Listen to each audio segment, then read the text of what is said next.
யோகாம்பால் சாம்பார் பொடி நிறைய பேர் வாங்கிட்டு இருக்கேன்னு எனக்கு தெரிஞ்சது. நிறைய பேர் நல்ல ஃபீட்பேக் கொடுத்துருக்கேன். அதுவே எனக்கு ரொம்ப பெரிய சந்தோஷம். ஸோ கண்டிப்பாக தொடர்ந்து நிறைய பேர் தேவைப்பட்டவா எல்லாரும் டிஸ்கிரிப்ஷன் பாக்ஸில் இருக்க நம்பரில் ஆர்டர் பண்ணி வாங்கிப்பேன்னு நினைக்கிறேன். இதை வச்சு நீங்கள் குழம்பு, சாம்பார், ரசம், கூட்டு எல்லாமே பண்ணிக்கலாம். வணக்கம், நானும் உங்கள் அபிமான யோகாம்பால் சுந்தர். இன்றைக்கி என்ன பார்க்க போகிறோன்னு கேட்டேன்னா, இது சைட் டிஷ்ஷாகவும் வச்சுக்கலாம், சாத்தில் போட்டு கலந்து சாப்பிட்றதுனாலும் வச்சுக்கலாம், எப்படி வேணால் வச்சுக்கலாம். இது என்னென்னா கத்திரிக்காய் கடையல் அப்படின்னு பேர். திருநெல்வேலிக்காரெல்லாம் பண்ணுவாள். நாம் இன்றைக்கி எனக்கு சொல்லி கொடுத்தவா ஸ்டைலில் நான் இதை பண்ணுறேன். சில பேர் இதில் கார்லிக்லாமே யூஸ் பண்ணுவாள். உங்கள் சௌகரியம், உங்களுக்கு தேவைப்பட்டால் கார்லிக் யூஸ் பண்ணிக்கோங்க. நம்ம இன்றைக்கி கார்லிக் யூஸ் பண்ணாமல் வெறும் ஆனியன் மட்டும் போட்டு தான் பண்ண போகிறோம். எப்படி பண்ணுறதுன்னு பார்க்கலாம். ஸ்டெப் பை ஸ்டெப் தான்.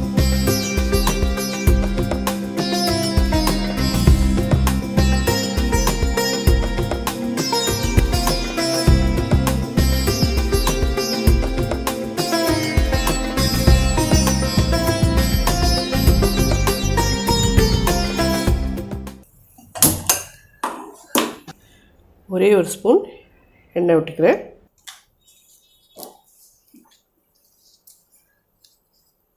ரெண்டு மிளகாவத்தல் போடுறேன். ஒரு அரை டீஸ்பூன் சோம்பு, 1/4 டீஸ்பூன் சீரகம்.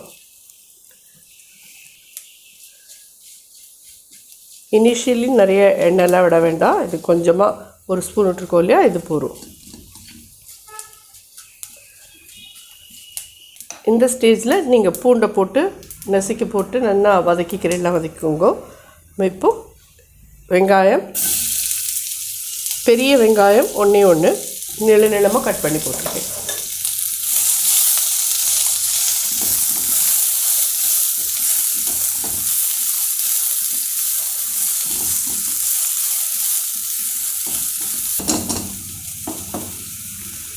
பச்சை மிளகா இதை ஸ்லிட் பண்ணிவிட்டு 2 போட்டுக்கோங்க.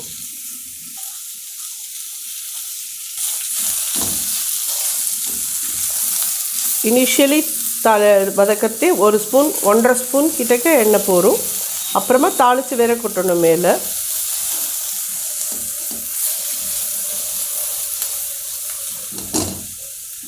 இதில்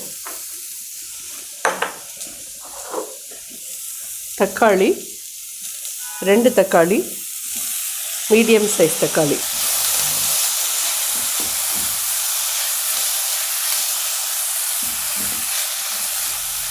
ஒரு 1/4 டீஸ்பூன் மஞ்சப்பொடி, யோகாம்பால் சாம்பார் பொடி 2 ஸ்பூன் போடுறேன்.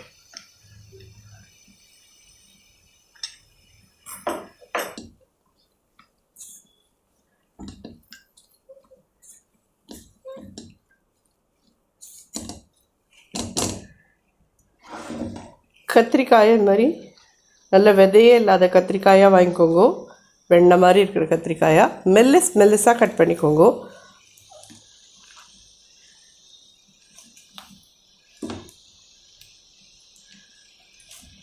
இது எவ்வளோ மாமி இப்படின்னு சொல்லி கேட்டீங்களா, 1/4 கிலோ கத்திரிக்காய். இது கருவேப்பிலை, இந்த டிஷ்க்கு தேவையான உப்பு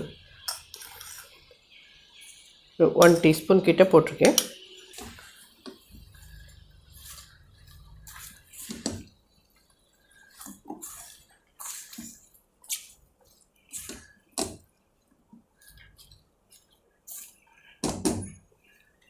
இதில்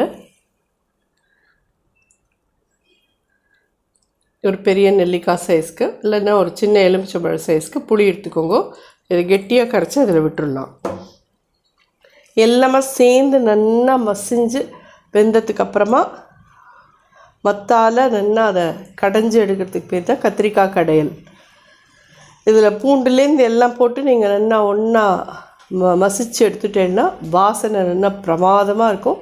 இது நீங்கள் சாதத்தோடையும் பிசைஞ்சு சாப்பிட்லாம், இல்லை நீங்கள் தொட்டுக்கிறதுக்கு ஏதாவது வச்சுன்னு சாப்பிட்றீங்கனாலும் தொட்டுன்னு சாப்பிட்லாம். ரொம்ப ரொம்ப நல்லாயிருக்கும். கத்திரிக்காய் பிடிக்காதவாளுக்கு கூட அது என்னென்னு உருவமே தெரியாதனால அது சாப்பிட்ருவா கண்டிப்பாக.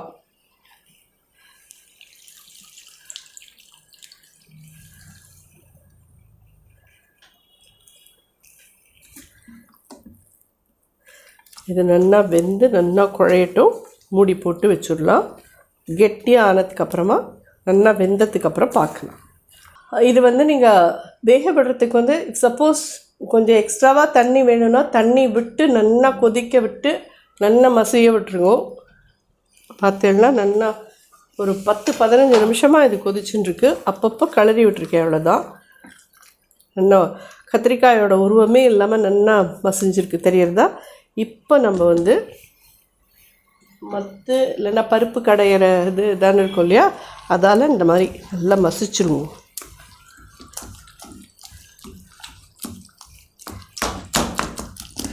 மாமி இது இல்லைன்னா நாங்கள் என்ன பண்ணுறது அப்படின்னு கேட்பேன்.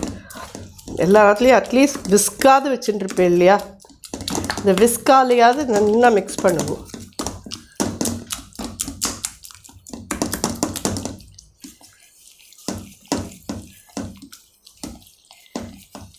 இது ரொம்ப வாசனையாக ரொம்ப ரொம்ப நல்லாயிருக்கும். ஆக்சுவலி நீங்கள் பார்க்கறச்சே இந்த புளி கரைச்சி விட்ட தண்ணி மட்டும்தான் நான் விட்டுருந்தேன்.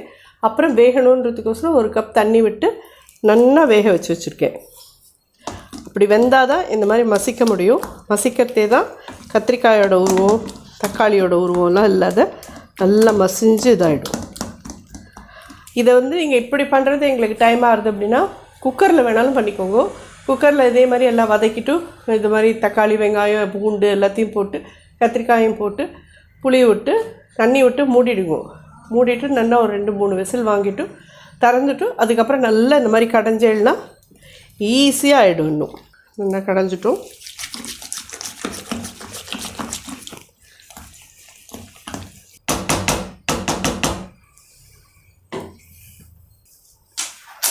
இதை இறக்கி வச்சுக்கலாம். நல்லா ஜோராக இருக்கும். சாத்தோடு கலந்து சாப்பிட்றதுக்கும் நல்லாயிருக்கும். அதே மாதிரி நீங்கள் தொட்டுன்னு சாப்பிட்றதுனாலும் நல்லாயிருக்கும். கொத்தமல்லி போடலாம் இதில்.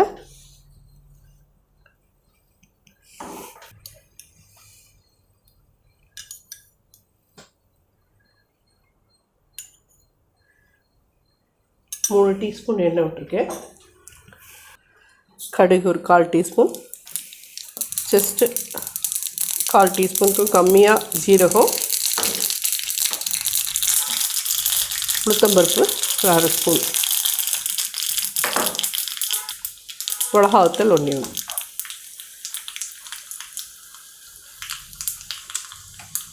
அடுப்பு அணைச்சிடுறேன்.